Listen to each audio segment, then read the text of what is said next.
Shalom, and welcome to another in our series of podcasts from Temple Beth, a dynamic center for conservative Judaism in Los Angeles. This is a recording of a Shabbat teaching with Rabbi-Cantor Hilary Chonry. The first time I taught some of the commentaries on this particular teaching sheet, it was fall of 2020. Where were you all in fall of 2020? There's only one answer. Home. We were all home. I want to ask you a mostly rhetorical question, which is, if someone had told you that COVID, as a restrictive pandemic that kept us mostly in our homes and away from regular life, that changed the daily calculations about everything we basically knew, when we went to school, whether we could go to work, where people lived, reorganized the way that people think about the most basic things, getting their groceries in. There was a period in time, regardless of where you stood. This is an apolitical comment saying that there was a time where the science changed and our understanding changed again and again. The first week I remember was Purim, and we were wiping everything down because we understood it to be a concern of germs being on surfaces, and then we understood it to be airborne, and so on and so forth. And therefore, the reason I bring that up is that every week, every month, our understanding of what this pandemic was changing. But do you know what we never knew? When it would be over and if it would be over while we were in it. Now, that's very, very hard to conceptualize. Here's my rhetorical question, mostly rhetorical. If someone had told you COVID is going to happen, but by 2023, we will mostly live in a world where we have mostly returned to normalcy, would that have made COVID any easier for the version of you that lived in fall of 2020? If you had known for absolute certain that this was going to be over, you had a guarantee it was going to pass, you knew exactly how long it was going to be, remembering that this is an impossibility for a lot of reasons, including the fact that so much of the restrictiveness is nebulous and determined by those in positions of authority and everything. But would it have made it any better or easier to know? I think some people would think it would be a little easier to know, and other people would think, if somebody had told you at the beginning in March, guess what? This is not for 2 weeks, and this is not for 2 months. This is for probably about 3 years, and then there will still be residual side effects, where we'll be studying the impact on kids who were born at this time, and where we'll be studying economic patterns that were impacted when we had huge losses in job forces and when people moved away from areas because they could, and it was high cost of living, and they were working from home, and they thought, I guess we're working from home forever, right? All of these things might have changed if we had known a little bit, but it also might have seemed harder or more impossible. The reason I bring this up is because that's exactly where we began the story of Noach, is with the promise that something absolutely terrible is going to happen, but a question mark hanging over the story, whether or not Noach really knew and trusted that this was just for 40 days and 40 nights. By the way, he didn't have to suffer 2 or 3 years of a pandemic. It was 40 days, but the conditions were rougher, let's say, right? So if you want to follow along a little bit, Noach does start on 40 in the Eitz Chaim Chumash, 41. We're starting from about 41 in the story. And the first source on the page is Vayehi Miketz Arba'im Yom. Finally, we got to the end of those 40 days. Vayivtach Noach et chalon hateva asher asa. And Noach opened the window of the ark. Silly question. Why did Noach open the window of the ark in the simplest sense of the verse? Why did Noach open it? He could hear maybe that the flood had died down. So he heard signs maybe that the flood was dying down. That's one theory. What's another theory? Why would he have opened the window? Out of curiosity. Hey, is it still raining out there? Why did he open it then? Why after 40 days? God told him for the last 40 days. Presumably, God told Noach, well, this is just going to last 40 days. Now, when someone says to you, oh, this is just going to be a minute, or this is just going to take about an hour. It depends on the context how much you believe them. If it's the triage nurse at the ER, do you believe them when they say this will probably be an hour? I guess nowadays, sometimes they sort of tell you longer. They say, just so you know, the wait time is 4 to 6 hours, so that when it's only 3 hours, you're impressed. But most of the time when someone says it'll take this long, we don't know if it's a guarantee. But here, Noach is in conversation with God. Presumably, God has earned some sort of covenantal trust with Noach. How? How would God have earned some of Noach's trust? Build an ark, it's going to rain, and then it rained. So first of all, one prophetic gift from God came true. Second of all, he saved Noach, right? We trust the people who save us and keep us safe. He watched the rest of the world get wiped out. God said, I'll save you and your family. And then God did, because Noach saw it. So presumably, Noach might have trusted that things were going to be over. The shiur is a little bit about that trust. And the shiur, this teaching, is also a little bit about tests and being tested. In other words, Noach might also have been wondering, is God going to test me? Am I going to open this window and see that it's still raining? What would I do, says Noach, if I open the window, 40 days have passed and it's still raining? The Orach Chaim, we're going a little bit achronologically right now, a Moroccan 18th century commentator wrote the following. Sarich lada'at minayin yada zman she'echol livtoach chalon hateva. You got to know from whence Noach understood that it was time to open up the window of the ark. V'lo litvia b'mayim pen yikrenu ason. Wouldn't he be scared that the waters would come and flood the ark? What does he mean by that? You open the window and what happens? The water comes gushing in. This is not a rainy day. This is a flood that is flooding and wiping out the entirety of the earth. Right? This is the snowstorm to end all snowstorms. This is legendary. Wouldn't he have been worried that it would flood in? Yeah, Lord. Quick question. Are we supposed to assume he was counting, like day, night, or like? Are we supposed to assume that Noach was counting? I think that these verses indicate a presumption that he was counting.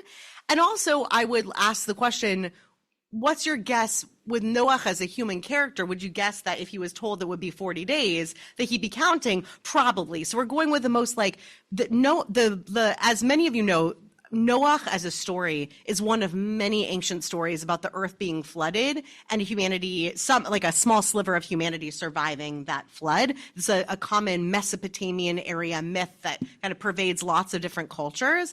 And in each of those stories, Lori, as far as I can tell, there is a notion that Noach was counting day and night, or that whoever was the character in the story was sort of counting day and night. The Orach Chaim answers his own question. He says, "V'ulai shehuvtach." Maybe he felt assured she'ein yoter mishneim asar chodesh, that it wouldn't last longer than 12 months. Okay, that wouldn't last longer than a year. Od mima she'echin tzorchei achila umin hasta hechin lizman mugbal umiza yada shi'or asher yihyeh shemor b'teva. And maybe God had told Noach to prepare a food supply that would last him long enough for such an amount of time. There are two things that are happening in this verse. One is the assumption that Noach, if he had opened the window and had seen that it was still flooding, that wouldn't have been the start of despair or the end of trust. That he might have realized, okay, well, God said it wouldn't be at least more than 12 months, so I prepared enough, so it's okay. If I open and it's raining, it's fine. And two is this presumption that perhaps God gave Noach some sort of a da'at, some sort of an understanding that would allow him to know when the floodwaters would stop. Ultimately, though, what we don't have in this verse that the Orach Chaim is getting at is we don't have a bat kol. What's a bat kol? In rabbinic literature, in the mind of the rabbis, and in biblical literature. A bat kol is not in this verse, but in other verses. Let's see if we can get there. Hang on. A bat kol is the following. Page 44, the beginning of the second aliyah, the beginning of the 7th chapter. Vayomer Adonai leNoach. And then God spoke to Noach and said, Bo ata v'chol beitecha el hateva. Go to the ark. So what's a bat kol? It's a heavenly voice from on high that comes and says something. What Orach Chaim is playing with here is that elsewhere in our parsha, God does come to say something to Noach. Hang on. It's also in our source sheets, but I want to find it in the book as well. Page 48. Chapter 8, verse 15. Vaidaber Elohim al Noach lemor. And God said to Noach, saying, Say mina teva, go out of the ark. So if Noach had waited a few verses, he would have gotten God saying to him, go ahead, come out of the ark. We're going to learn later whether or not he listens to that voice, whether Noah listens to that voice. But he didn't wait for that. What the Moroccan commentator is pointing out is that Noach, of his own accord, after 40 days, went and said, you think it's still raining? And was curious. And what that speaks to is the relationship between Noach and God, and this conception of how long God was going to be testing Noach for. God was not testing the rest of the world. How do we know that God wasn't testing the rest of the world? They're all dead. They're gone. They're wiped out. God isn't testing them. God already saw the test, saw that humanity failed it, and wiped out humanity. The only person who is left there to be dealt with, and I don't mean this pejoratively, but toyed with as humanity, are Noach and his people on the ark. So Noach is left in the ark wondering, when is this going to be over? God made this promise. Is God going to fulfill this promise? A lot of the resolution that comes later in the Noach story is coming because God owes this haftacha, owes this sort of this bitachon, this security, this assuredness, because it's a scary position to be in. The earth is flooded. The rains are pouring. Is it ever going to end? Even if you've been told it's going to end someday, how do you know exactly when? And what kind of dread are you living in until it's completely over? Look in the packets that I gave you into the inside second page, the source number 5. Can you find it? It's technically the second piece of paper, the front side of the paper, source number 5. Gonna hop and skip and jump over a couple of verses. So we're being given the 601st year. We're giving it a date. In the 601st year of the existence of the earth, it's the first month, and it's the first of the month. The water receded, and it began to dry up from the earth. Vayasar Noach et michse hateva. And then Noach actually took off the whole covering of the ark, which is different than opening a window. He took off the covering. Vayar, and he saw. Vehine. Who else saw and hine? Who have we only have one parsha before this. Who saw and saw that it was good? God, the creator. Vayar, and God saw, and it was each day, and each day was good or very good, depending on what he created that day and what God created that day. But Noach, this time, he looks. Vehine charvu pnei ha'adama. He saw that the surface of the ground was drying. Skipping ahead a few verses, we have this command that I was just reading us. It's on page 48 also in Eitz Chaim. Say minateva, go out of the ark. Ata ve'ishtecha uvanecha unshevanecha itach. And your children and the wives of your children with you. Go ahead and get out of the ark, he says. On this, the Chizkuni has a beautiful commentary and says the following.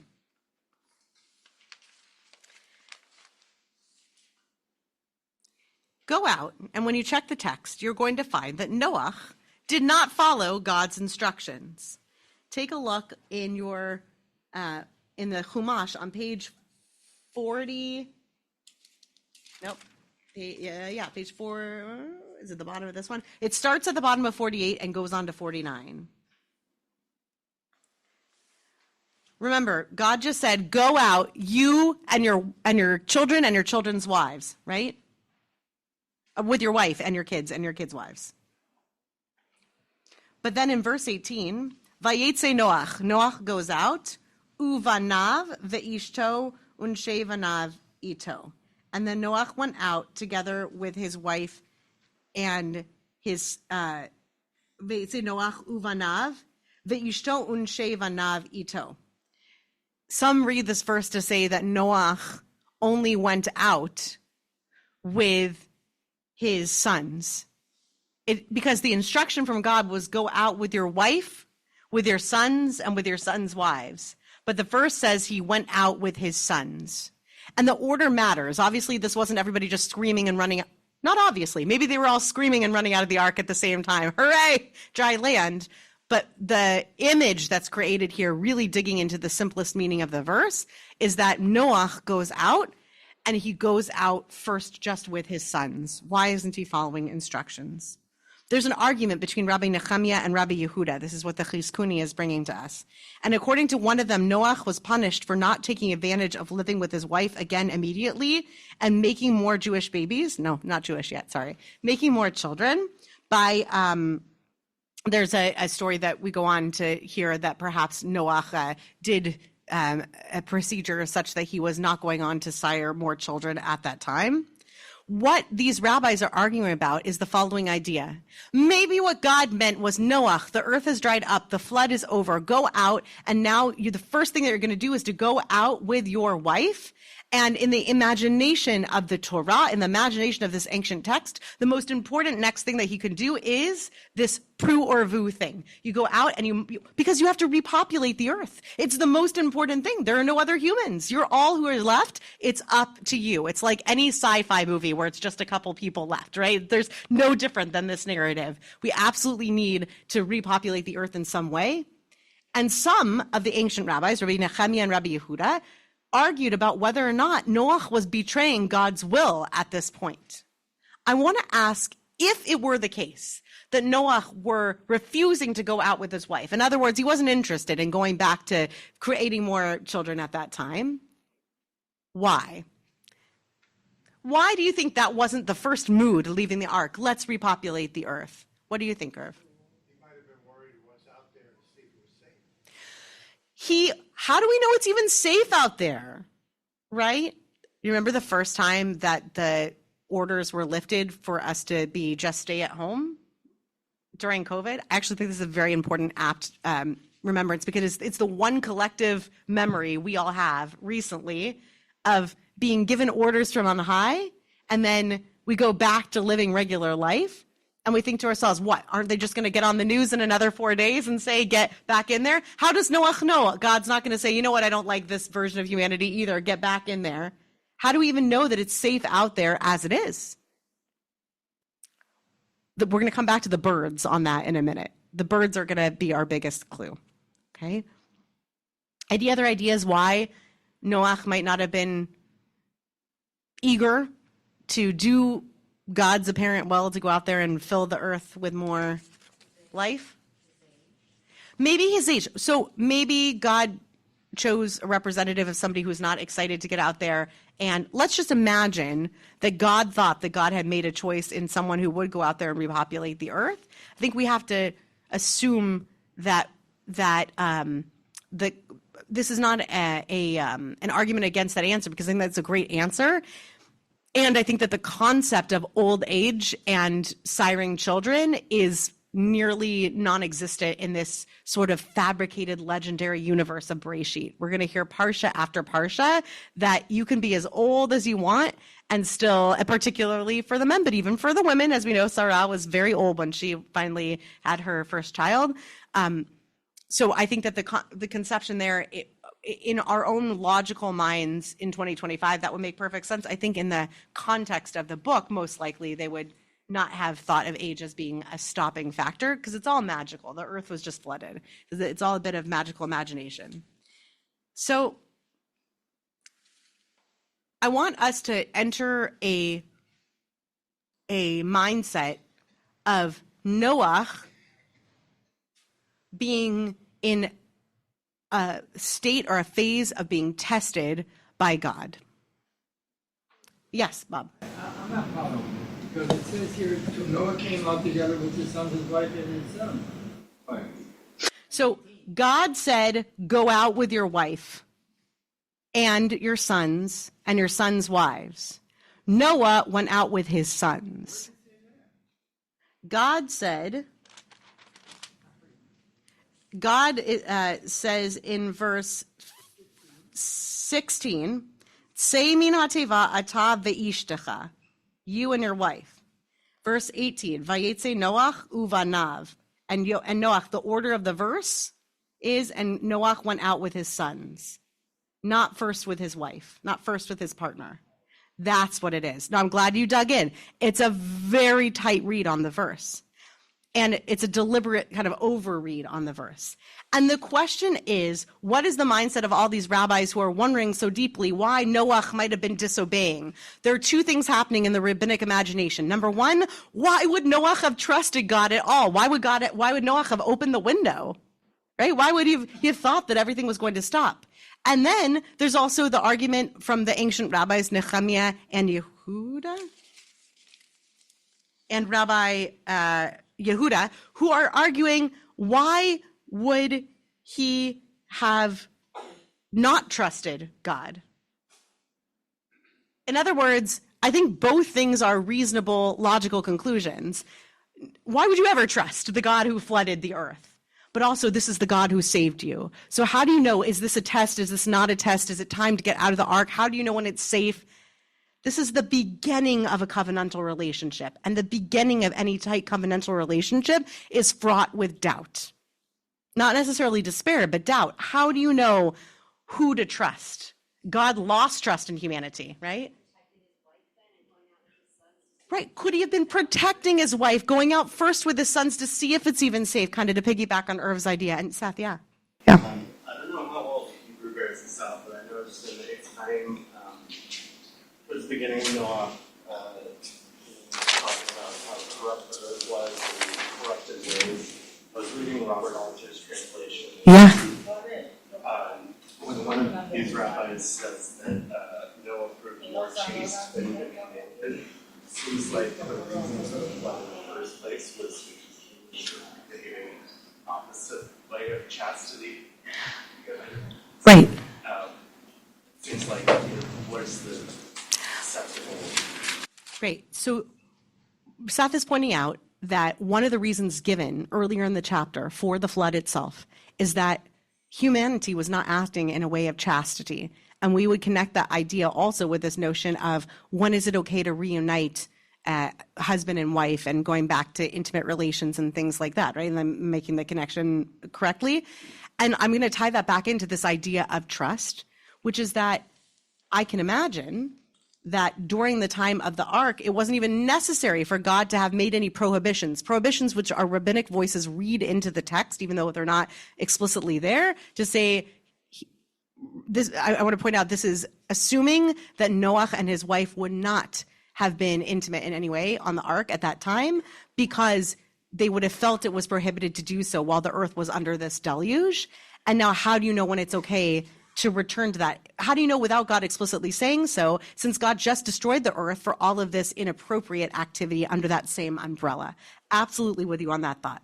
So I want to show you two completely different commentaries, the second of which I think is a really beautiful Musar-rooted way of us looking out at the world from our own vantage points of trusting. One of these commentaries that we'll first look at, the one from Bereshit Rabbah, the oldest commentary within this packet. Again, it's source number 8, so flip until you get to that page. That commentary is going to speak to the strength of Noach and the ability of Noach to be tested. And I think it's what many of our rabbinic voices want us to read when we read this text. Noah, who was Tamim B'dorotav, he was perfectly fit within his generation to withstand this test. Why do we know this? Bereshit Rabbah is going to give us the reasoning that Noach was in a position to be tested and to be tested appropriately. And many generations later, about 2,000 plus years later, Rav Kook is going to come and give us a conception about how those of us who might even be seen as strong and seen as righteous and seen as testable deal with being tested in a reasonable sense. So let's look at the test first. This is source number 8. with the time constraints, I'm going to go right mostly to the English, but I want to read the beginning in Hebrew so that you get the drift of something beautiful. At the beginning, source 8, Adonai tzaddik yivchan v'rasha ohev chamas sana nafsho. This is a quote from Psalm 11. God tests the righteous ones, but God is a hater of wicked ones or wicked things, and a lover and the lover of injustice. I think that's badly translated. Ohev chamas son'a nafsho. So he loves the ones who hate injustice. Amar Rabbi Yonatan hayotzer hazeh. Rabbi Yonatan said, this maker, who's the yotzer in our universe? Yotzer or uvorei choshech? God. God is the maker. We're going to get an image that comes also through a piyut in the High Holy Day season. Hayotzer hazeh eno bodek kankanim mero'aim, she'eno makish alehem achat ad shehi pokaat. God, the potter, the yotzer, the creator, does not come and test the flimsy ceramic jug creations. Can you picture it? God doesn't come to see if the clay has hardened on the thin, flimsy thrown ceramic. What happens if you do that? It breaks, or if it's still soft, it might squish inward, right? Either it's going to break or squish inward. But sure, God's not going to take a crystal, right? It's not going to take a thin clay and try to test to see how strong that is. Instead, umahu bodek kankanim yafim. God comes to test the vessels that are well made, sturdy jugs. Because even if God were to knock on those jugs many times, they still, excuse me, sneezing on the truth, they still don't break. Okay, they still don't break. Even if God were to test those. And therefore, what's the metaphor as drawn out to humanity? Who does God test? God tests Noach. Why does God test Noach? Because Noach is weak or strong? Presumably because Noach is strong. Rabbi Yossi ben Chanina is going to come and give a different but similar parallel image to say that if somebody who's growing flax, let's say you're not a ceramicist, but you're growing flax, if you have flax that you know has grown not so great this season, you're not going to beat it really hard, because if you do, you know it's going to fall apart. But if you have great flax, then you can beat it and check on it many, many times. This inverts the metaphor a little bit, by the way. What it's saying is not who does God tests the strong, but rather when God knows that someone is strong, that then God might send difficult things their way. Anyone have any trouble with this theology?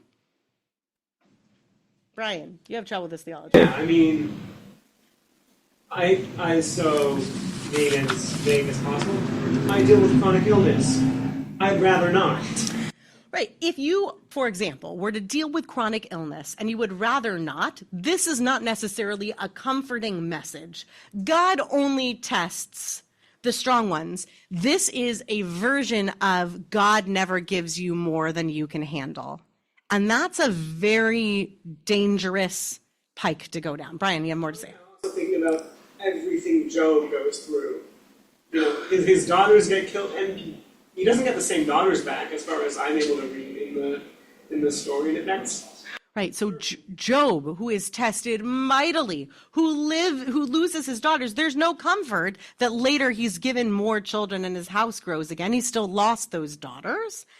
There's no comfort in being tested if you're strong. Sure. Lots of thoughts. Corey is going to get the next word. I find that it's more comforting because if God is testing the strong, it gives them something to strive more for and elevates them to try and get to a higher level. Great. Perhaps the tests that are given to the strong ones are to not allow us to fall prey to our weaker our weaker desires or our lazier desires. In other words, this isn't necessarily meant as a verse of comfort, but rather that an attitude to take when we are tested. If we are tested, if we feel tested, we don't know if we're tested. If we feel tested, might we have the attitude, I will be stronger coming out the other side of this? That could potentially be a healthy attitude. AJ, you have a thought? Yeah. There are religious traditions in which people who are faced with adversity are seen as being punished for some cause that nobody knows, that they angered some god. So there are those religious traditions who would say that somebody who appears to be afflicted would obviously be afflicted because they must have done something wrong or because this is punishment for something that they did or something in them. Yeah. This this interpretation of being tested to the limits of your capability, there is some comfort in that statement, but be very, very careful about saying that to someone else. Yes, so it might be a great personal theology or personal attitude to take if you feel you need to draw some strength, but not necessarily a healthy attitude to share with someone else who is going through something difficult. This is a wonderful, but it might be a message to us. No, it's a message to all of us that if there is a sort of measure of life is a school. Sure, a school. And that you're tested in accordance with your capability. So graduate exams are much tougher than undergraduate, and yours is much tougher than high school, that kind of thing. In essence, if you see someone who seems to be sorely tested, that's like, in this theology, I would interpret that as God has room to respect that person. Wonderful, AJ. That's such a great point. It could easily have been that societally, people would have the attitude that if someone is being tested, obviously that person did something wrong. That person, for example, that might be a social attitude towards chronic illness, even easily, just to use that as a vague and broader example. It could easily be that if people have chronic illness, it must be because either it's a punishment from the gods in an ancient wisdom, or that's something that's wrong in them and it's being manifest in some physical form. This inverts the idea, and what it says is, if you see someone who is suffering, that is actually a sign that the God on high sees in them a great deal of strength. I would still be very careful saying that to another person, right? Okay, this is the perfect pivot to the other text. So the other text is, go back to Musar Avicha, the back side of the front page. It's text number 4. This is a text from the original Rav Kook, who at the turn of the 20th century was the tremendous source of wisdom for early Zionists. And at a time amidst pogroms in the European world, this was published in 1946. So in the midst of the throes of the establishment of the State of Israel, Rav Kook basically starts his wisdom from the following assumption. We never know if we're being tested, why we're being tested, and if it's safe to go out of the ark. Rav Kook is going to start his commentary from these assumptions. We never know. Is this a test? There isn't a bat kol coming to tell us. There's no giant voice from on high to say so. We never know. Is this a test? Why, if it's a test, are we being tested? And how long will it last? Is it safe to go forward? So he says the following. HaKadosh Baruch Hu, bara et ha'adam b'chokhmah. God, blessed be God, created man in wisdom and instilled in this humanity capabilities for tshuva, for repentance in their nature, since repentance preceded the creation of the world. Was anybody at Slichot with me this year? Any of these? Nobody at this table was at the Slichot. So the Slichot program this year, Rav Iggy from Beit Tshuva taught in depth on this miniature notion that we're not going to dig into now. But the idea is that God created the ability to repent even before God created the world and humanity within it. So God knew that mistakes would be made and that we'd need to correct for them. So Rav Kook starts there. Therefore, the human being has the capability to control their own mind and contain their capabilities within it. However, this containment, which a person needs to do in order to perfect their character traits, that's experienced as sadness in the heart and stress and irritation in the intellect. But this is not the inherent purpose. Rather, in the course of rebuilding your soul, resoulifying, repairing, rehabilitation, a person has to experiment with their capabilities and see, can they be set free from all of those feelings to serve God? May God be blessed with more vigor. In other words, we don't feel like we have the capacity. So we have to check within ourselves. Do we have the capacity? Are we able to withstand this thing that might be a test against us? For Torah study can only be broadened and reach the depths of true wisdom and accomplish good and right, great achievements by means of a soul full of courage and a spirit of courage to walk unfettered in open spaces. In other words, it starts from a place of courage. You have to be brave. Bravery is not the same as trusting. Bravery is whatever I'm going to face it no matter what. I'm not sure what I'm about to face. This, he says, and this is the crux of it, is the concept of sending out first the raven and then the dove. Why does Noach send them out? Why does Noach send out the birds? To be the scouts, to see if they'll bring the plants, to see if they'll come back. So this is the concept of, this is why Noach sent out these birds. That is, a person finds within themselves ways to try out their capabilities in a way where there's no threat of loss or danger. Noach could not be sure. I'll come back to you in 1 second, Bob. Noach had no idea what was happening out there. So what did Noach do? He didn't say, I guess I'll just stay in the ark till I hear from God. He said, no, I'm going to send out the birds because it's not a big loss if I lose a bird. I'm going to send out the birds and see if that's safe enough first. It's not great for the birds, but that's for another teaching. This is like Noach, who sent out birds whose wings protected them from the deluge, meaning Noach knew. He wasn't just sending out the birds as sacrifices. He said, the birds know how to navigate this. If it's still raining, the birds will still make it back. I'm going to find those who can go out there and they're protected completely.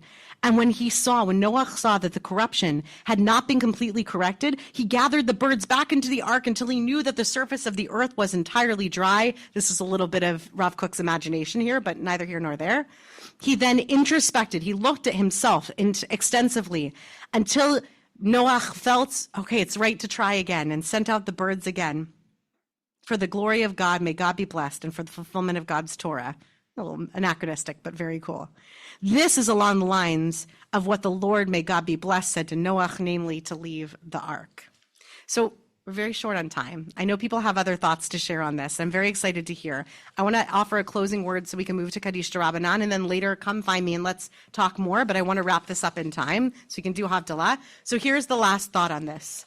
When you find yourself in a situation where you don't know, am I being tested?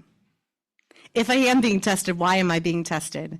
And is it safe? Can I withstand the test if I'm to go out there? Find yourself some birds. Not literal birds, although you can go find yourself some literal birds too. But Rav Kook's wisdom is find the path by which you can test the ground to see if it's dry enough for you. Those sometimes come in the form of other people whom you can trust to test those grounds first, or putting out other feelers in the world. It depends on the situation. I'd rather keep it vague because all of our tests are very different, one from the other. But I hope that you find your birds so that you feel safe enough to test out and see if the land is dry enough again. And thank you for sticking with me through this teaching. It was really fun to hear your insights.